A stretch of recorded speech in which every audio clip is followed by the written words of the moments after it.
since we have already discussed about the Plato, and before that also we had discussed Socrates, so understanding Aristotle will not be difficult. The reason is initial the first and that previous week, my whole objective was to make student little bit of acquainted to the subject, and I feel that that little acquaintance has already been done, and things will be much more easier from now onwards. All right. Now, Aristotle, we will talk in detail. Questions do come from Aristotle, and we will try to cover each and every aspect of Aristotle. First thing first, who is Aristotle? Aristotle was a student of Plato. Student of Plato. Okay. At the same time, he is also one of the biggest critic of Plato. Critic of Plato. Aristotle loved all the works of Plato, but there are also instances where Aristotle has criticized Plato. And in my Plato's class, we had discussed primarily Aristotle has criticized the communism, Aristotle has criticized the philosopher king concepts. Okay, so we will move forward. The time period of Aristotle is between 384 BC to 322 BC. The students, till Plato, it was philosophy. But when Aristotle came into picture, when Aristotle got to know a lot of insights from Plato, and Aristotle also belonged to that a time period, we would say, and he also belonged to same Athens. However, Aristotle brought a significant element to the political philosophy. Okay, so what is that significant element? You can talk about logic or scientific nature to political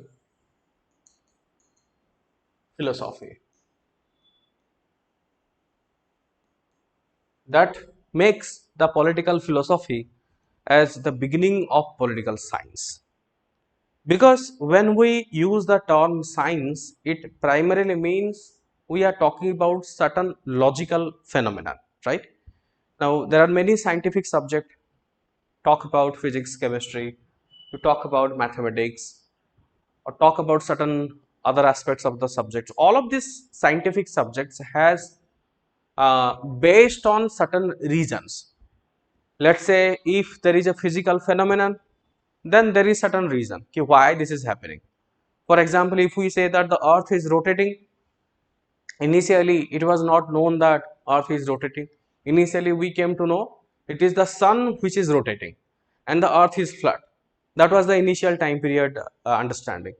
But later, with a lot of discoveries and scientific studies and research and development, we came to know no, the sun is stationary but the earth is rotating. Okay, and after that we came to know earth is rotating not in a circular way, it is rotating in a ellipse or eclipse way, we can talk about it. Then further we came to know earth itself is tilted. Then we came to know that the earth is not completely round, it is somehow, at the top and the bottom it is little bit of bulged. So this is happening because of the scientific or reasoning question time and again. So here Aristotle is bringing the scientific temperament or the scientific nature to the political philosophy. On the basis, we can say that Plato is father of political philosophy and Aristotle is father of political science. Political science. Because here what Aristotle has talked about it, it is primarily based on practical approach. What would happen if we implement it? For example, many times we have understood the theory of communism where Plato has tried to control the family. Plato has tried to control the property. So Plato gave those ideas in a thinking to control so that there will be better result. But Plato did not evaluate the consequences of making those communism of property and communism of family, which Aristotle brought the picture that if you control the property and control the family, then what problem we will face in our society. So students, let us understand, if we talk about the works of Aristotle, what he has given to us. Couple of things where questions do come is theory of state, theory of citizenship, theory of slavery, theory of property, theory of constitution, theory of equality, and theory of revolution.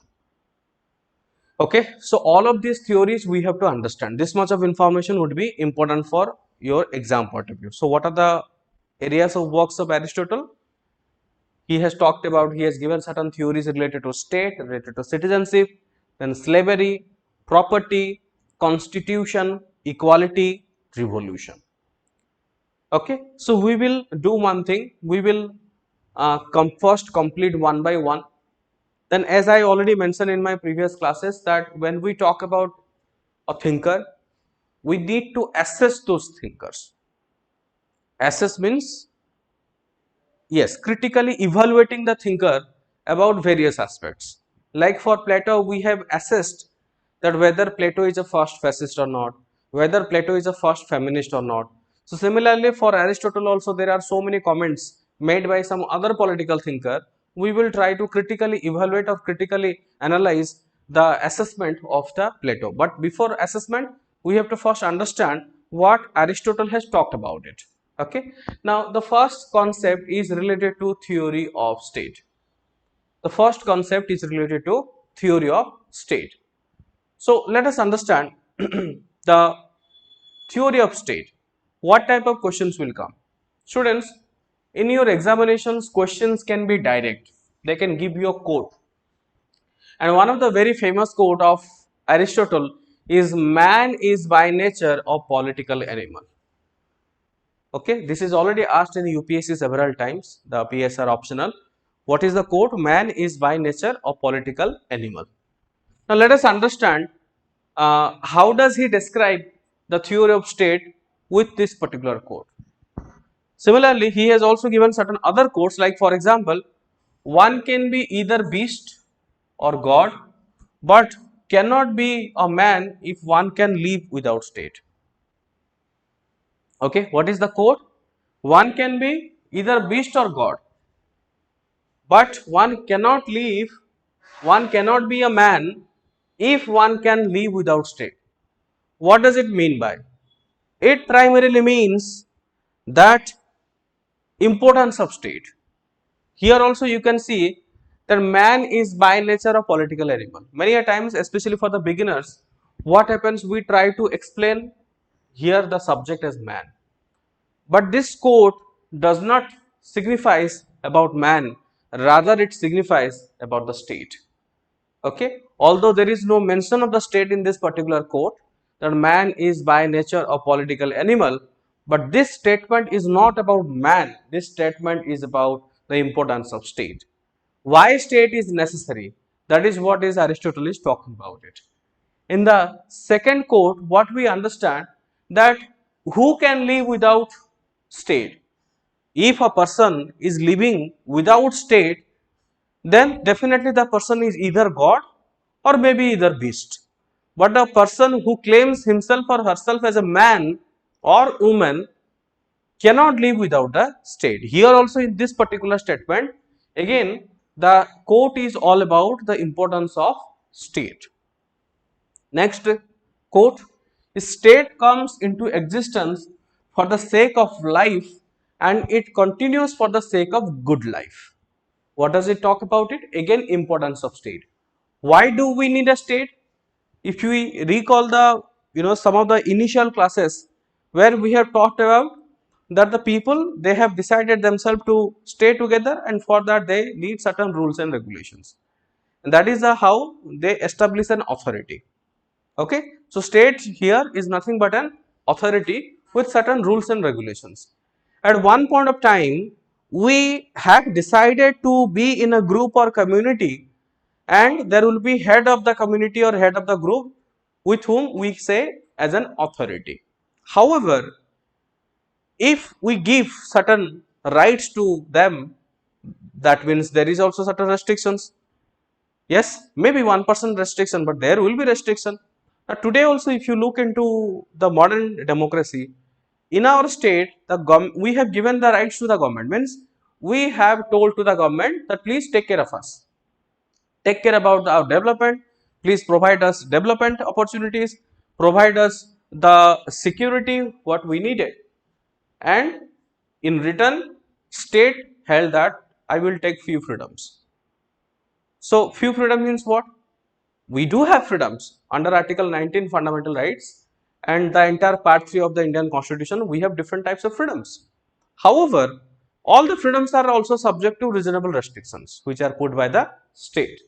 So here again this statement is talking about the importance of state. It says that the initiation of the or the creation of the state is to give a life to the people so that they can lead a good life, and the state will continue to exist to provide a good life.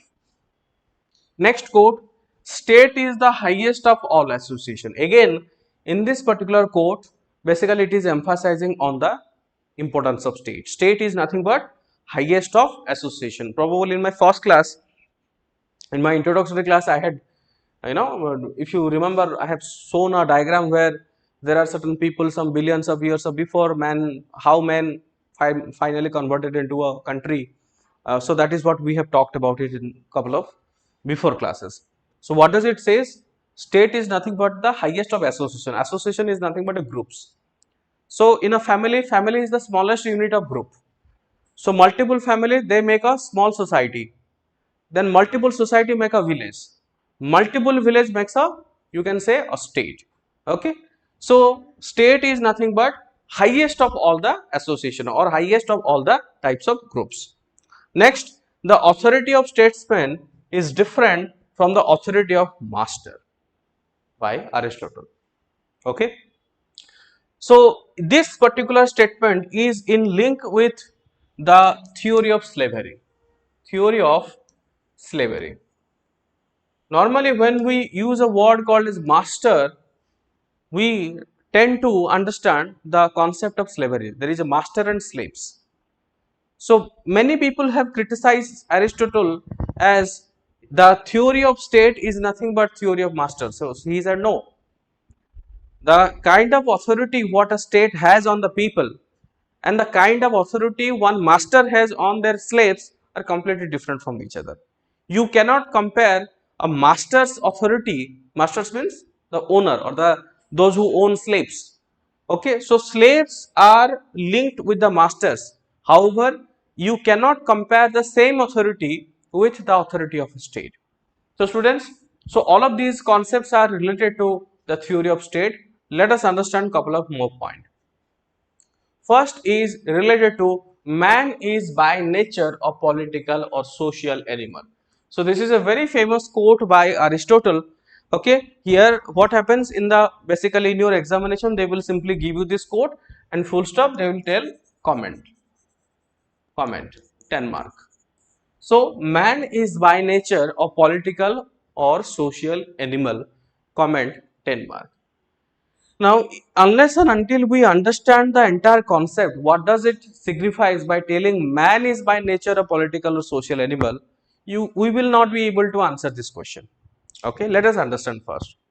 First thing is about here there are couple of points written. One is man. Another thing it is explaining is by nature. What is a political or social animal? Please do not be confused with the use of word animal. Why I am telling, normally what happens in a society, if we talk about a generic society, or let's forget about the society itself.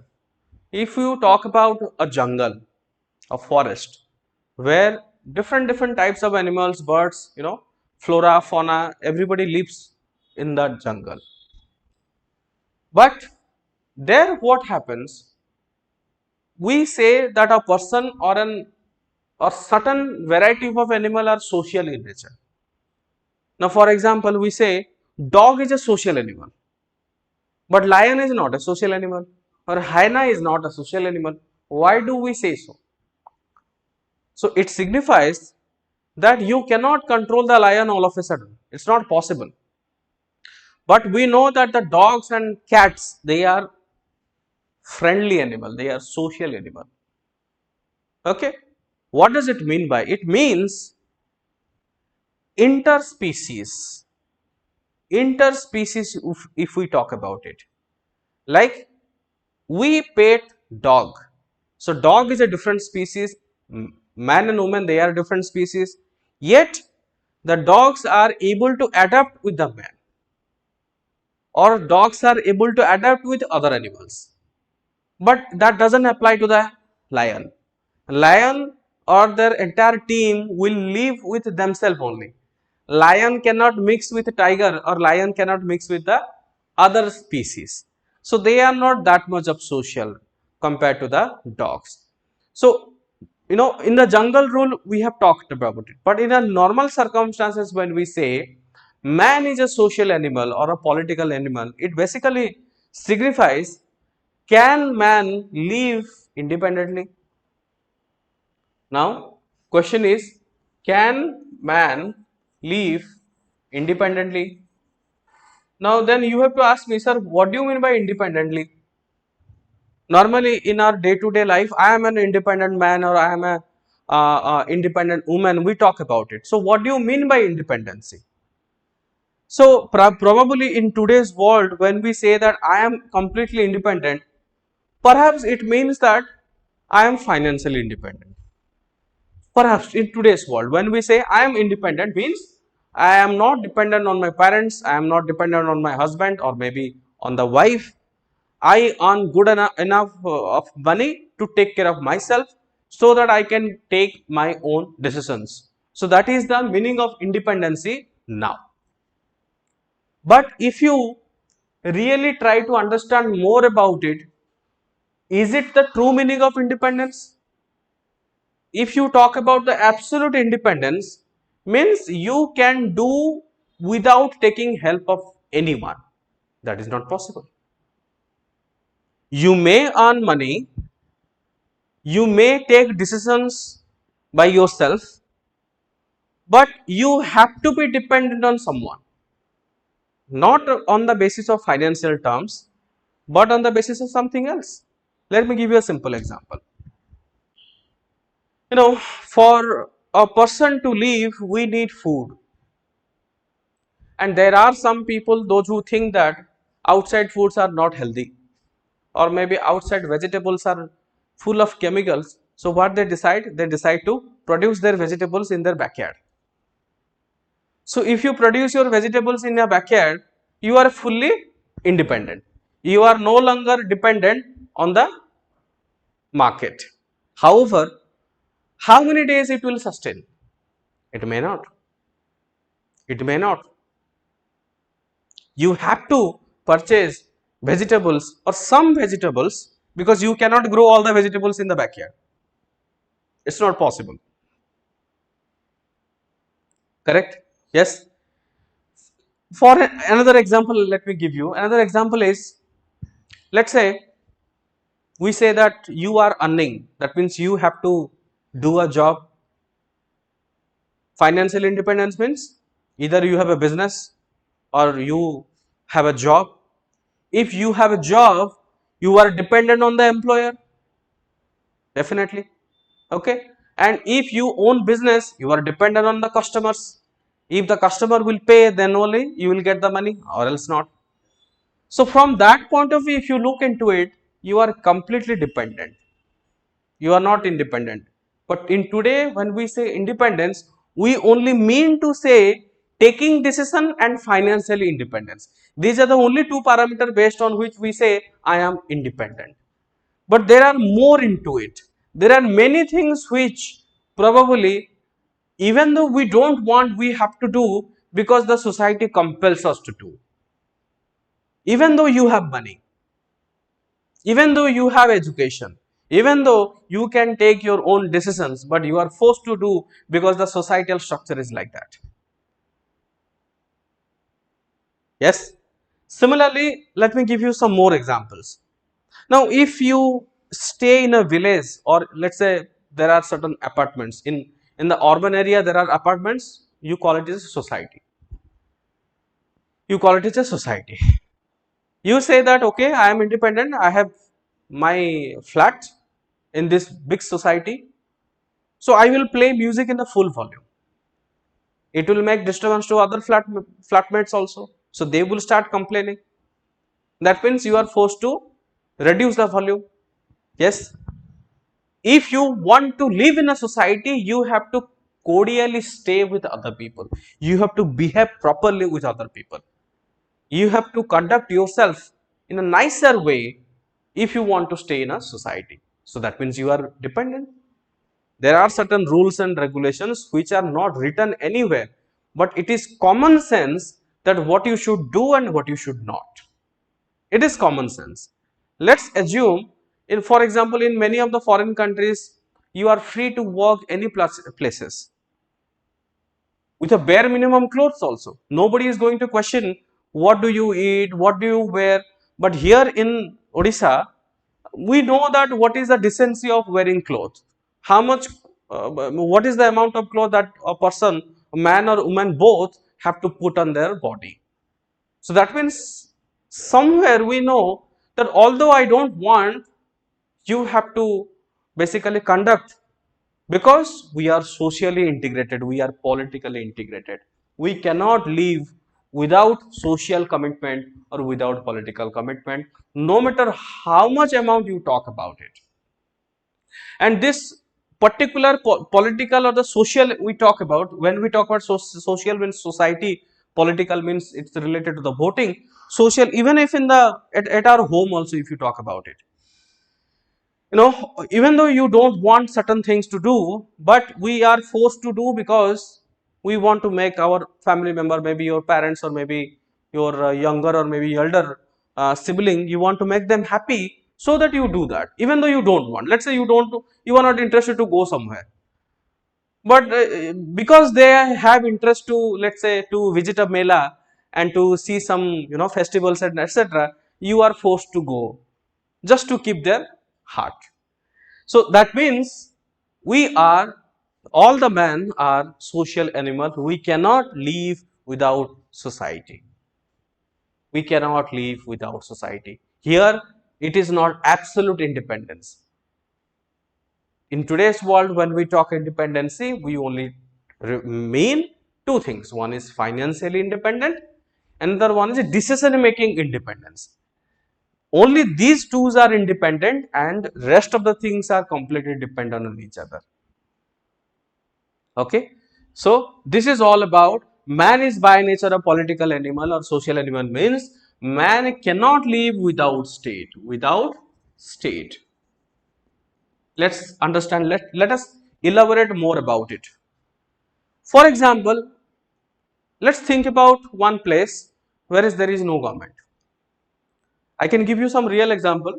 If you look into the Afghanistan, I would say, in Afghanistan, in the year of 2021-22, what happens when Taliban started capturing the lands of Afghanistan? Okay, and finally Americans, they flee away, they left Afghanistan. The previous leaders of Afghanistan, they also left the country, and finally the Taliban took over. Now they promised, Taliban government, now till now also there is Taliban government, but during the initial stances there is no formal Taliban government. Now it is, the government is being formed. So I think there are 3 or 4 days, no person has any idea what is going to happen, because there is no government. There is no government. When there is no government, it means there is no rules and regulations. Now when there is no rules and regulations, if somebody is killed, if somebody is torturing, to whom are you going to complain? How do you get justice? You cannot, because there is nobody to accountable for that work. So if you think that there is no state, there is no government, and that is a that is perhaps a paradise, in reality it is not. There is government, that is the reason there is order in society. Means there is state, that means there is order in society. Think about it. Okay, there is police officers. If police officers will not be there in the society, if there is no rules regulations, then perhaps we will say that it is a Plato's ideal state. Why? Because everybody will think about the reason. Everybody will have a very golden heart. Everybody will say that, okay, I will help you, you help me out. But in practical life, everybody is not equal. If there are 100 people, 90 people are good and 10 people are bad. And due to those 10 people, they will try to control the remaining 90 people, and ultimately it will turn into violent actions. So finally what would happen? Nobody will survive. But if there is state, state will control, state will punish those 10 people and state will protect those 90 people. So that is the meaning of this particular statement. What does it say? Man is by nature a political or social animal. So I have tried to explain in majority of the examples what it could be possible to understand this particular statement. Here the statement is not about the man, rather the statement is why state is important in the life of a man, not the vice versa. Why man is important to state? No. Why state is important to man, this statement basically signifies. Okay, clear? Online students, did you understand this concept? Namrata, Sabita, rest of the students, Rasmita, is it clear? Any doubt? Please ask.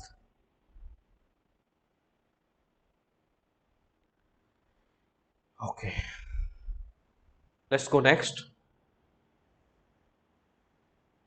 You can read from the material. I have already explained. The same thing is written here. Okay, let's understand another concept. The authority of statesman is different from the authority of master.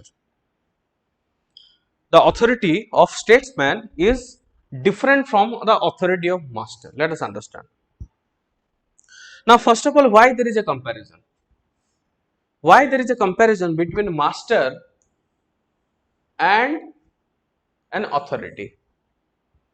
Because just try to imagine, when Taliban took over Afghanistan, all of a sudden we have tried to criticize Afghanistan, the Taliban, as they try to make the Afghan people as slaves. That was the initial criticisms towards Taliban. But as soon as the Taliban formed the government, and after 1 month and so, they have started making rules and regulations. So all the international communities, United Nations, they have acknowledged Taliban, which was banned as a terrorist organization. So they have acknowledged Taliban as a legitimate authority. So first of all, why this comparison coming? Because before that there is no rules and regulations. Before we understand the authority, let us understand who is this master, to whom you call as a master. During that time especially, masters are the owner of slaves. Okay. Now in England, all of you know that at the same time the Britishers, they came to India, and simultaneously also some of the Britishers went to Afghanistan, the African continent. So from India they used to import lot of spices and money and etc. But from Africa they used to import slaves. Same slaves went to America, same slaves went to British or the United Kingdom. Now there what happens, if you look into the Roman history, I don't know whether you have read about it or not. In Roman history, during those times basically, so you can have a slave and that is completely legitimate. If you have money, you can buy slaves for the market. Now the slavery is completely banned, it is completely abolished. But there was time that people used to be slaves of someone else. So what would happen? It is nothing like having a very good cordial relations.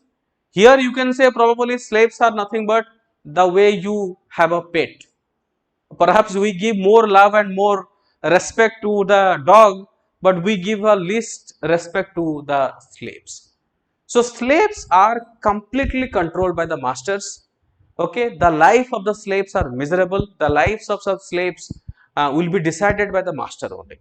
When they will do, what they will do, what they will eat, when to go, when not to go, what to speak, what not to speak, each and everything, mentally, physically, everything, means you can say their heart, their body, their soul, their mind, everything is completely owned by the master. Okay, so the comparison we are making with an authority, because we had created an authority to control the people. What does Plato did? Plato created the ruler class. So ruler class, head of the ruler class is the philosopher king, and the philosopher king is supposed to control the life of the people. So that is somehow related to communism of wife and communism of property. Okay, so this is the reason why there is comparison. So what does Aristotle says? Aristotle says no, the authority what masters gives to what master exercises upon the slaves are completely different than the authority of a state on the citizens, on the people. Because here in the master and slave relation, the masters are completely owning the life. Why? To make them utility. Obviously, if you keep a slave, the use of slaves are only for the utility. Yes, they will do the work of for you only. But here what happens? State is coming to protect you, to give development to you. So that is the reason the comparison is not valid. So Aristotle says the authority of statesman is completely different from the authority of master. Okay, so authority of statesman is completely different than authority of masters. Look here, Aristotle differs from Plato in context in the organization of the principles of the state. Plato prefers rule of philosopher king. Already I have talked about it, because that is a concept where Plato wanted to control it, but Aristotle said no, you cannot control each and every aspect of life. You have to give certain degree of freedom to the people. State obey the orders of the philosopher king, like members of the family obey orders from the head of the family. Okay, so according to Aristotle, Plato considers state as a family and criticizes on excessive unity, whereas state as not a one family but family of families. What does Aristotle says? It says that state is not a single family, it is a family of all the families. So you cannot apply the same rules for a single family to the state. So this is what is the explanations related to Aristotle about the particular concept. Okay, now theory of state we have discussed. Now, any doubt from this topic, theory of state completed? Online students, any doubt? Please ask. Rasmita, any doubt? Devavrata, any doubt? Okay. Next topic, let us understand, we have created a state. What next? If you look into our constitution,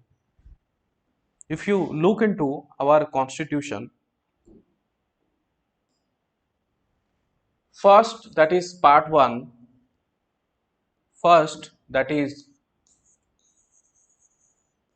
part 1, that is union and its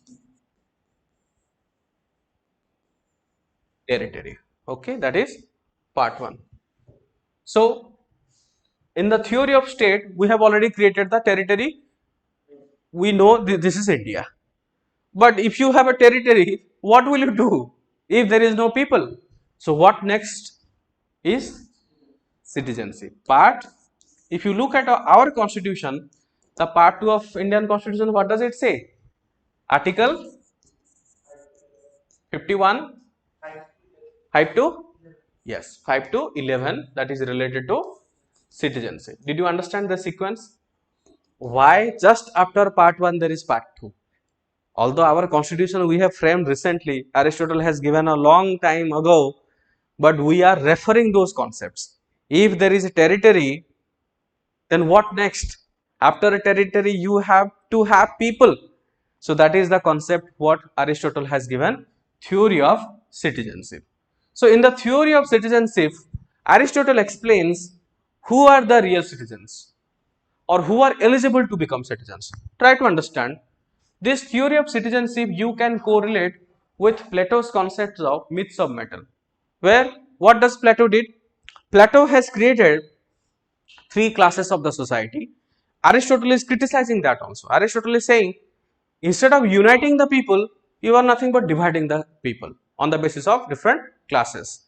However, Plato did not talk about a specific citizenship, but here Aristotle is talking about citizenship. Now you can understand it is nothing but loyal members. Citizens are nothing but loyal members. Just think about it. Okay. Let's say there are different types of groups. For example, if I give an example of IPL, so there are IPL matches. However, let's say there is Mumbai Indians teams or maybe RCB or maybe Lucknow or maybe Delhi Capitals. So there are certain fans who are loyal to one particular community. So they are members of that community. You can talk about it. So similarly, if we talk about state, in the entire earth or in the entire world, there are different types of states. Okay. So but Plato did not mention, let's say in tomorrow, for example, if some people will migrate to another state, what would happen? So Plato has not talked about those things. Here Aristotle is saying about the citizenship means a state must have its own citizens to rely upon its own the growth of the particular state. So Aristotle explains citizenship as a duty, as I mentioned, that it is loyalty. Why? Because if the state is providing you protection, if the state is trying to do a lot of development, and all of us we came to know that if there is no state, what would be the consequences? So here, when the state is trying to provide, in today also, if you took it look into our conditions in a modern democracy, state is providing job, state is providing us security, state is also providing an opportunity to grow further the entire reputation. So state is providing us platform. Okay, in return what are we doing? We do have certain duties. That is also mentioned in the where our constitution fundamental duties part 4a of article 51a, part 4a of our Indian constitution, fundamental duties. So it is nothing but you are doing the duty in the return of the what you are getting from the state. Okay. So duties of the, so citizenship means duty of participation in the affairs of the state. So here Aristotle is trying to explain what do you mean by citizenship? Citizenship means the people or the persons who are voluntarily participating where? Participating in the affairs of the state means if they are participating in the governance process, it can be anything. So they are called as citizens. In example, if I give in relation, in the modern democracy, we say everyone is citizen. In modern democracy, we say everyone is citizen. But during that time, it was not the concept. During that time, though only those are citizens who are participating in the affairs of the state. Okay, that means let's say the people who are eligible for voting. The people who are eligible for voting in current scenario, 18 plus years are eligible for voting. So that means only those people will be citizen of the state, and the student or the people or the persons who are below the age of 18 years, they may not be the citizen of state during that time as per this principle. But today if you say below 18 years also are citizen of this country. Okay, but what Aristotle meant, we will call them citizen only if the person is involved in some sort of affairs of the state, some sort of affairs. If the person is involved in the state or maybe contributing or helping the state in some way, maybe a clerk job, maybe an maybe a soldier, or maybe anything, any sort of work that is related to state, if the person is doing, we can call the person as citizen. So who are citizens? Who are citizens? According to Plato, during that time, he is explaining, so only adult males belonging to the property class are citizens. So he has specified that there are certain conditions related to citizens. He has classified that there are certain conditions related to citizens. That means here you can say, as per the theory of citizenship given by Plato, given by Aristotle, everyone is not eligible for citizenship. Who are eligible for citizenship? Only adult males are eligible. Means the males probably more than 18 years and male only are eligible for citizenship. Okay, we will synthesize. Why not others? Let's understand. Why? Duty of the citizen is to participate in the law making process. What is the duty of a citizen? So all this, why? Because only adult males belonging to that to property class. That to property class. Those who have property, those who have money, only they will be responsible for the citizenship. Who are excluded and why? Let us examine, because definitely there will be a curiosity. Why women are excluded? Why women are excluded? Let us understand. What Aristotle is explaining, women are excluded because they are too much absorbed in the family work. Aristotle does not say that women do not have caliber. Okay, so we should not criticize Aristotle for the sake that he doesn't give priority to women or he undermines the value of women. No, nowhere Aristotle has talked about it. Why Aristotle is not giving citizenship to women? Because women do not have time for the state affairs. Why? Because they are already involved in the family matters. Means they will take care of their husband, they will take care of the children, they will prepare the food, they will take care of the house. So they do not have time to involve into the affairs of the state. That is the reason why women are not citizen. Okay, so we should not create a different meaning that probably this Aristotle hated women. No, that is not the case. Aristotle has had why he did not include women into citizenship, because they don't have time. They are too much busy in the family affairs. Why not old persons? Only adult men. Why adult men? Why not old persons? Definitely you can say, see, old persons are, if they do not have the physical strength, they might have a lot of knowledge. So what does it says? They may not fulfill their obligations because of their physical reason. Even though they have lot of knowledge, but since they do not have physical capabilities, so they cannot fulfill their obligation towards the state. You have to understand another thing. See, there are a lot of interlinking you have to talk about it. Plato divided the society based on reason, soldier and appetite. But here Aristotle doesn't do that. Getting my point? Here Aristotle is simply saying citizens. Aristotle does not define citizens, but citizen of ruler class or citizen of soldier class or citizen of appetite class. Here Aristotle doesn't justify those things. It means if a person is citizen, can be also part of the ruler class, can also be part of the soldier class, can also be the part of appetite class. So if old man will become a citizen, and if it requires the old man to be appointed in the soldier class, which requires a lot of physical strength, they cannot fulfill their obligations. So this is the reason why old persons are not allowed. Why not children? Because they are not mature. Simple. Why not children? Because they are not matured enough to take part in the law making process. Okay, so that is all about theory of citizenship. Did you understand? Normally when we read the book of citizenship, probably the orientation is completely different. We think that okay, probably Aristotle is trying to differentiate or create a boundary between man and woman. No, that is not the case. So here we got the entire clarity. and the justifications. Yes, the students watching online, clear all of you? Any doubt? Theory of citizenship we have completed. Easy or difficult? Easy? Huh? But if you happen to read the books which are written in an academic form, so it will be difficult for you to understand. Okay, chalo. Next is all about theory of slaves.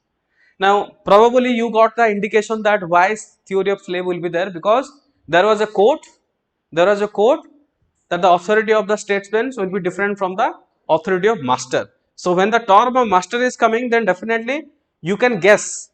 Although I have in the beginning of the chapter, I have told that there is theory of slave, but if I had not mentioned that there is theory of slave, so only by reading the quote that authority of masters means Aristotle has definitely talked about the slaves. Let us understand slaves. Okay, so they do not have reason, hence no role. Here it is explaining the particular thing. Why not slaves? Why not slaves? In the theory of citizenship also, adult male belonging to property class, but in the adult male there will be slaves also, but why not slaves? Because they don't have reason. But here we have to understand the slaves which we think are different from the concept of slaves what Aristotle is proposing. So let us understand, according to Aristotle, who is slave? Slave or slavery, Aristotle is justifying the slavery concept. Aristotle is saying that slavery is natural, slavery is useful. Many a times here in modern times, slavery is completely banned, it is completely abolished, but Aristotle has justified. Aristotle has said that slavery is natural and slavery is also useful. So that is the reason Aristotle is giving particular theory of slave concept. So means Aristotle supports slavery. Let us understand on what basis Aristotle supports slavery. Slavery was practiced in the ancient Greece time. Aristotle looks into the slavery from the functional point of view. Functional point of view means if you have a slave, what is the use of slave? How can you capitalize that slave?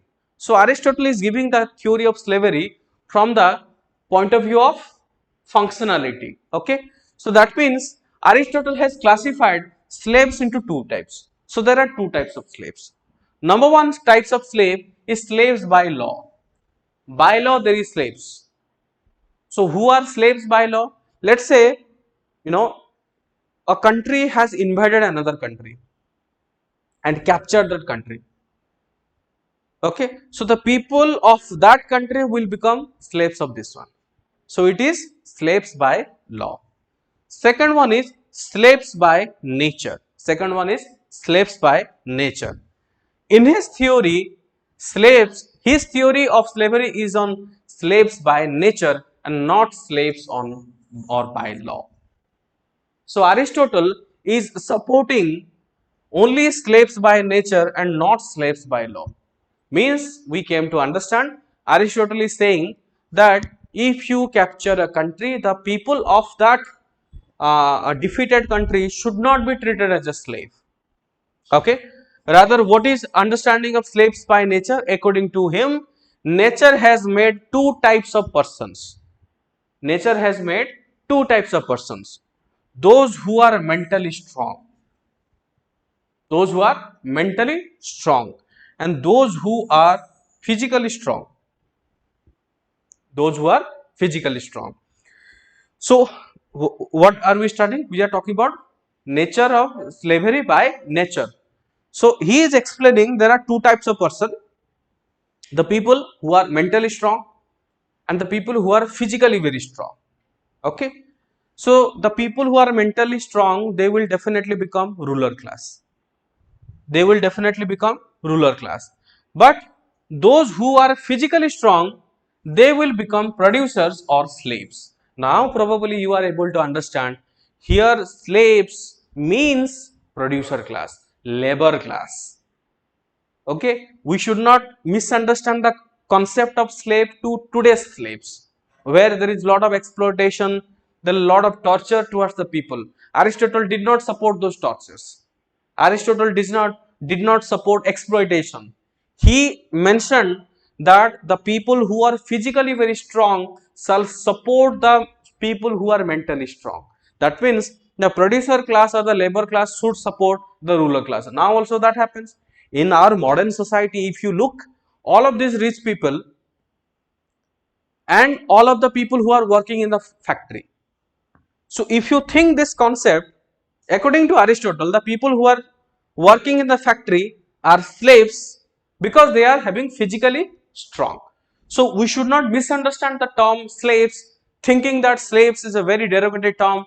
Now current scenario slaves term is derogatory, but what Aristotle talked about is completely different than what we understand or preach today.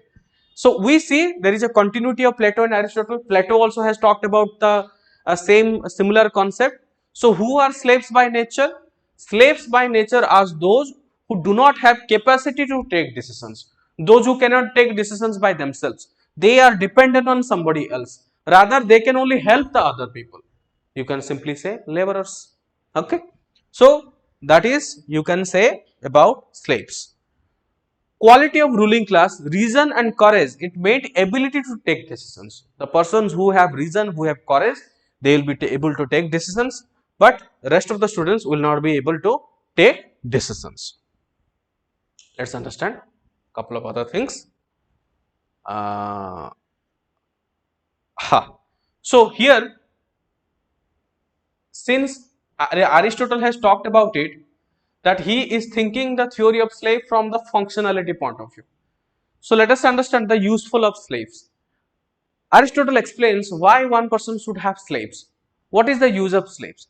Slaves, by living in the company of good master, gets an opportunity to develop virtue. Develop virtue. It means a relationship between a good teacher and good student. So Aristotle is explaining the concept of slavery from the teacher and student relationship. Aristotle says, if a slave is under a good master, then the slave will learn good things and the slave will learn virtue. Virtue means good practices, good knowledge and the reason. Okay. So similarly, Aristotle suggests that slaves ought to be treated well by their masters. This is one important thing which we have to understand. In today's world, when we use the term slaves, we primarily think about derogatory. But Aristotle never preached about derogatory or exploitation of the slaves. Aristotle held that slaves should be and must be treated well by the masters. And if slaves develop virtue of reason and courage, he should be liberated by the masters. So here what happens? There is an opportunity window that if a slave will develop good virtue, good reason or demonstrate the quality of reason, then master should release them. Master should not continue the person as slave. So this is the concept of Aristotle related to slavery. So he also explained benefits for the political and economical system. Since slaves are physically very strong, they can work for a long period of time. Okay, so they can be more productive. Now, initially, what happened, students? When Aristotle gave all of this theory, his thinking of slavery was good actually. His thinking of slavery was productive, was progressive, and was functional. But at later stage, what happened? The concept of slavery completely changed. These conditions are not applied. So at the later stage, what happened? All the slaves were treated in a very derogative way. It's a similar comparison you can say. For example, in the Varna system, the origin of the Varna system was in a good objective. Bifurcation of the society, expertise of the people, Varna system, the four Varnas. But at the later stage, what happened? The very objective was diminished and later it converted into caste system, which is a very bad nature. So this is what he is talking about. Aristotle is talking about the theory of slavery. Okay, that's it. Next concept, I don't think much of discussion is needed. Theory of property. theory of property. So this concept given by Aristotle as a reply to Plato's communism. Okay, Plato has given the concept of communism of property. So Aristotle is replying Plato's communism of property as theory of property. I have already discussed in the previous class. Let me remind a brief. What does Plato talked about property? Plato said that ruler class and the soldier class cannot have property. Why? Because property is the reason to do certain bad things or to indulge into corruptions. If there will be no property, there will be no corruption. That was the thinking of Plato. But Aristotle is making a counter argument. Aristotle is saying no. If a person has property, ultimately a person dream to have a home. Okay, the person will work. Why? Because of family, because of home. And if the person does not get any kind of home, any kind of property, why they will work for the state? So what Aristotle is replying to the Plato's concept of communism of property, Aristotle is saying property is necessary. Number one, property is also a source of satisfaction. Property is also a source of inspiration. It motivates the people to work harder so that they can earn more property. Similarly, property also elevates status in the society. It is important. Today also, those people who have more property are having a higher status.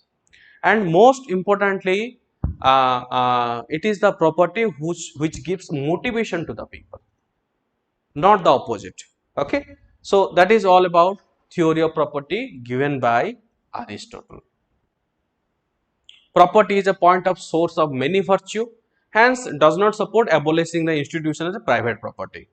However, see, does that mean that Plato is not aware that in today's world also, if you see common man, the people who are having a lot of property, somehow they are accused, some people are accused of getting all of this property in negative means, maybe black money and etc. Does that mean Aristotle was not aware? Yes, Aristotle was aware. What is the negative consequences of having property? Here, that is the reason here he is aware some negative aspects of private property. So he is giving certain suggestions. Not only he has given freedom to have private property, but in order to stop or prevent misuse of the concept, he has given certain suggestions to deal with those effects. Let's understand. He has classified property into two types. What he is saying? He is saying there are two types of property. One is natural property, another one is unnatural property. Natural property, which is a product of one's labor. What do you mean by natural property? Today what we say, it is a hard earned money. I have given my blood and sweat for this property to build this house. That is natural property. Okay, what is unnatural property? Unnatural property means the property which is created by, maybe exploiting some people or maybe killing some other people, maybe, looting the money of other people. That is unnatural property. So Aristotle is saying he is supporting the natural property, but he is not supporting unnatural property, and he is saying there shall be punishment for acquiring unnatural property. Okay. All of these things are already mentioned.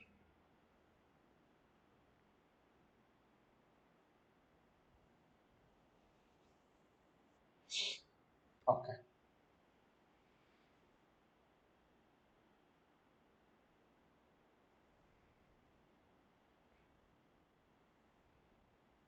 That's it. That's it.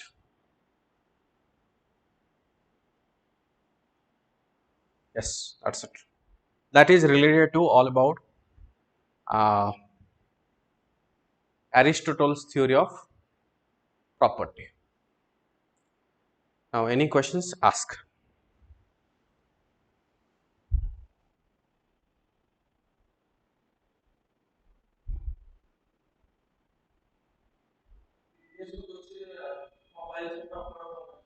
Okay. Okay, I'll ensure today it is uploaded. I have not seen it. I thought it is uploaded.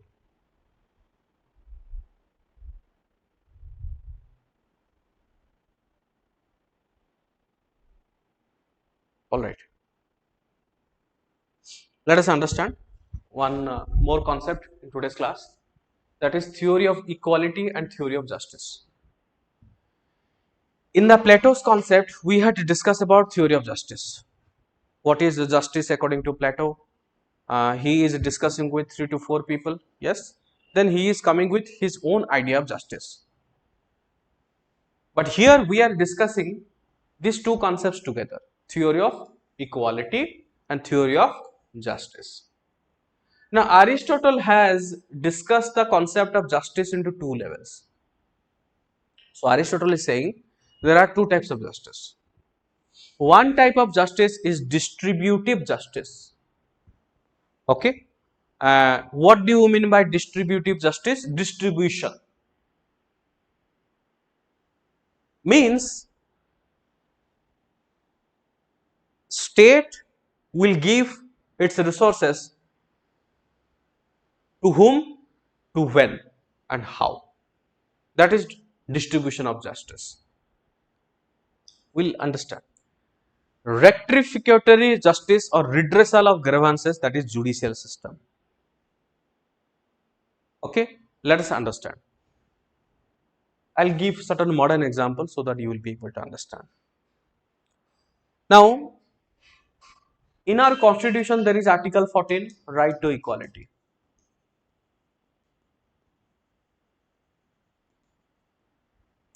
What does right to equality say? Equality before the law.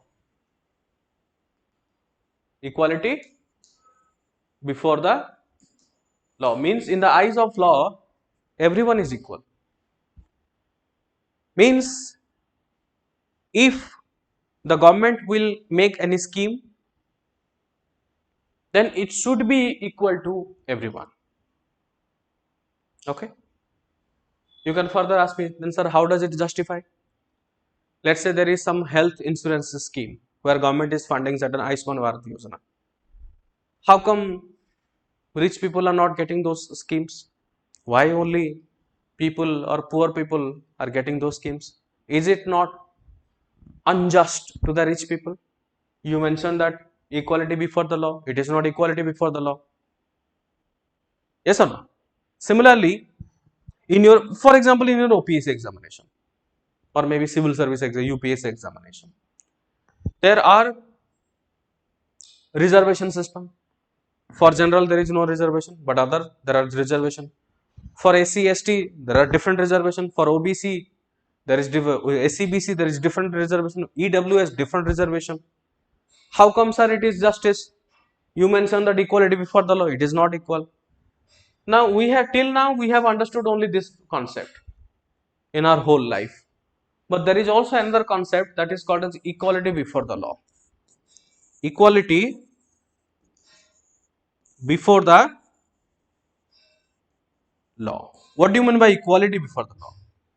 Equality before the law means law protects law protects everyone equally. What did I say? First thing, equality before the law and equal protection of law. Okay, equality before the law where everyone is equal, and equality of protection of law means law protects everyone equally. Let us understand with an example. Let's say there is an Olympic race is going to happen. Olympic race. There are two participants, A and B. A and B. Now, as per equality before the law, everyone is equal. So, I should keep them in equality before the law. Here is let's say A, here is let's say B. Suppose this is the starting point and this is the ending point. Start and end, same. Because equality before the law. So, starting point and ending point for both of them are similar. Who will win the race? A will win the race. Why?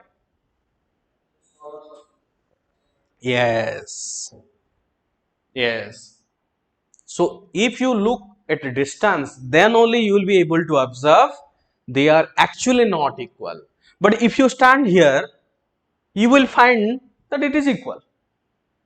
So let's say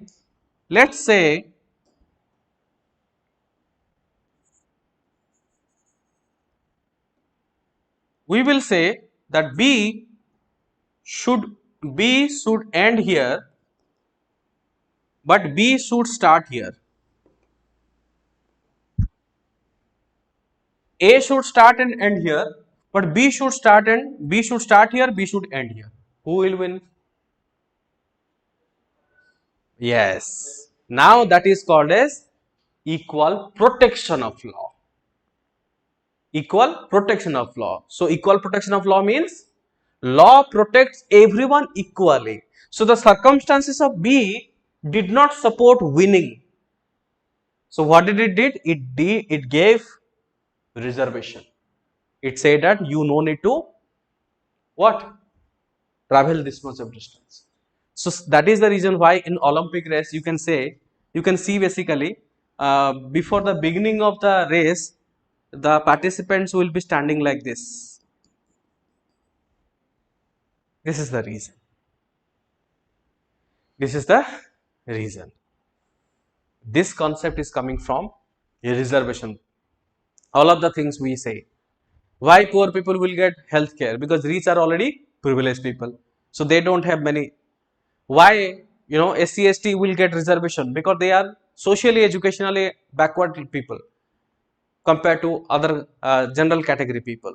Okay, now this is the concept we have understood, and this exact concept, both of these are called as equitable. Equitable means who will get what and how. Rich will get how much, poor will get how much. So equal distribution, equitable distribution, that is called distributive justice. Okay, now if somebody is not getting justice from the government, where do they go? They go to judiciary. Here also what happens? If let's say a XYZ person is a poor person who is eligible to get Ayushman Bharat Yojana, but government says I won't give you Yojana, then how do the person get justice? Will go to the judiciary under retrifactory or retrification. We say retrification justice or retrificatory justice means the justice which he or she was supposed to get but did not get due to the state will be rectified. That means redressal of grievances, that is judicial system, principle of proportion. Okay, did you understand the concept of justice given by Aristotle? So he is saying that there are two types of justice. One is distributive justice, and another one is rectificatory justice, means rectification of justice. All right. So along with that, there is theory of equality, because theory of equality is linked with the theory of justice. Just this concept which I explained. Don't you think that if people will not feel equal, they will always feel unjust? Yes. If people will feel, if people will feel equal, then only they will say yes, it is justice to me. So here what happens, A and B, if you keep them stand at the same distance, same level, then B will definitely feel unjust. But if you keep B here, B will say it is now just. So this is also another reason why Aristotle has linked the theory of justice with theory of equality, because they are interlinked. Justice can only happen if there is equality, and equality can happen if there is justice. If there is no justice, there is no equality. If there is no equality, there is no justice. That is the concept of equality what it is talking about. Okay. Here see, it is unjust to treat equals unequal. It is unjust to treat equals unequals. Means let's say, for example, in this classroom, okay, there will be some banking aspirants, and there will be, let's say, UPSC aspirants. So they are different. If they are different, I have to teach them differently. Are you getting my point? If in the classroom all of these are PSR students, all of the students are PSR students, and if I treat some PSR students differently and other PSR students differently, then it will be unjust, because they are equal. So, but I am treating them unequally. So I should not treat them unequally. I should treat equals equally. Okay, it is equally unjust to treat unequals equally. Like the example which I gave, if there are banking aspirants, there are UPSC aspirants, if I am treating them equally, then also it is unjust, because the level of requirement of the UPSC aspirants is different, requirement of the banking aspirants are different, so I should treat them differently. Alright, this is said by Aristotle. It is unjust to treat equals unequally, it is equally unjust to treat equals equally. Okay, so Aristotle theory of equality already we have understood. So what does it say? He is talking about basically based on the merit. Okay, there should be distributive justice. However, we should not treat entire Aristotle's theory of equality is based on these two concepts.